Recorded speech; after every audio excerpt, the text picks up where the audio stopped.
To remove this sticker, it is necessary to apply 200 Celsius degrees and 50% air. This black protection, known as Faraday cage, prevents radio frequency interferences from outside so that it does not affect reception and generation of noise, as well as to prevent the emission of magnetic fields to the outside.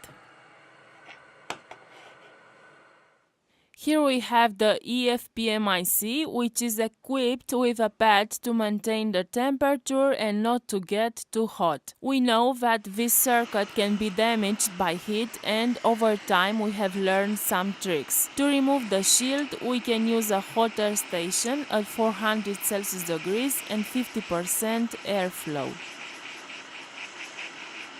Keep in mind that the temperature and the airflow depends on the model of the station, the temperature of your laboratory, the altitude of the city, the distance of work, and other small details.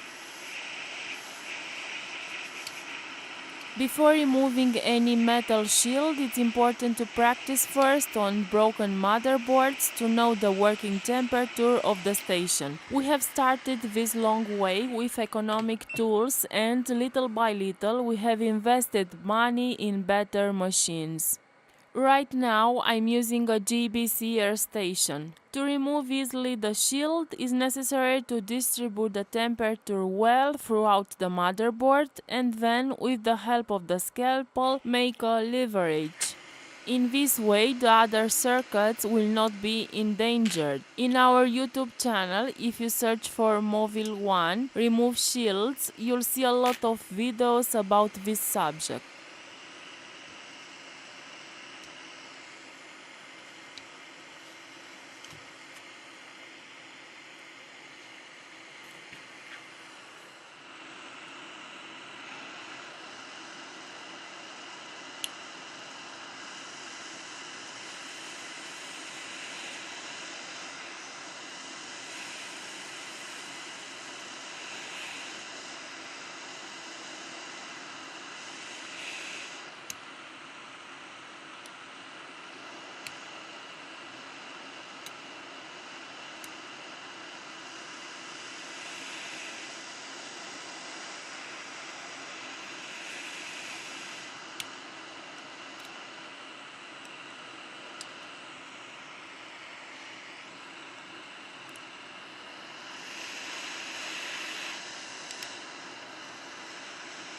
After removing the shields, we use a ventilator that we bought on AliExpress to cool the motherboard. The next step is to check the device to see if it's still turning on.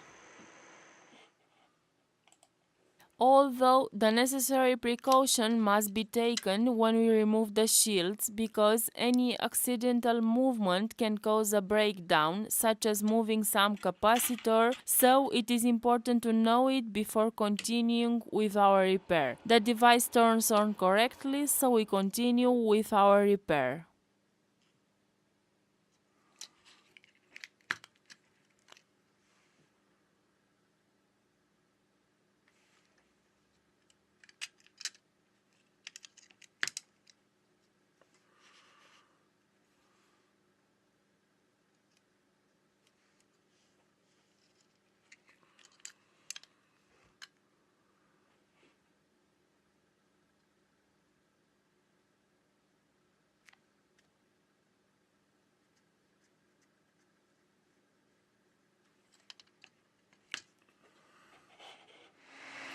Finally, we remove the last shield where the OVP protection circuit is located. This is the EFPMIC or charging circuit, and we check for some moved components.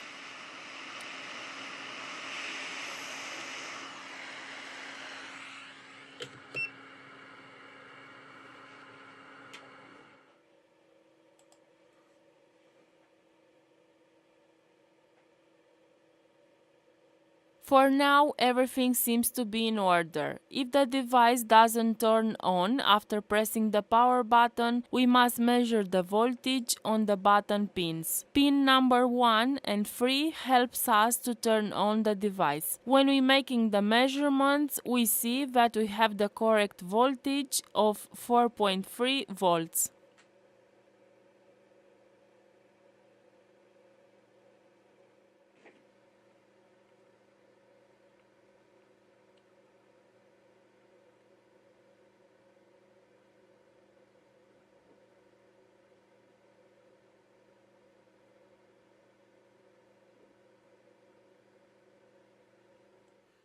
Let's understand better the power button in this online motherboard, where we have the arrangement of all the components. Pin number 1 of the button connects with the resistor R5018, and this resistor has communication with the PMIC in the pin E10.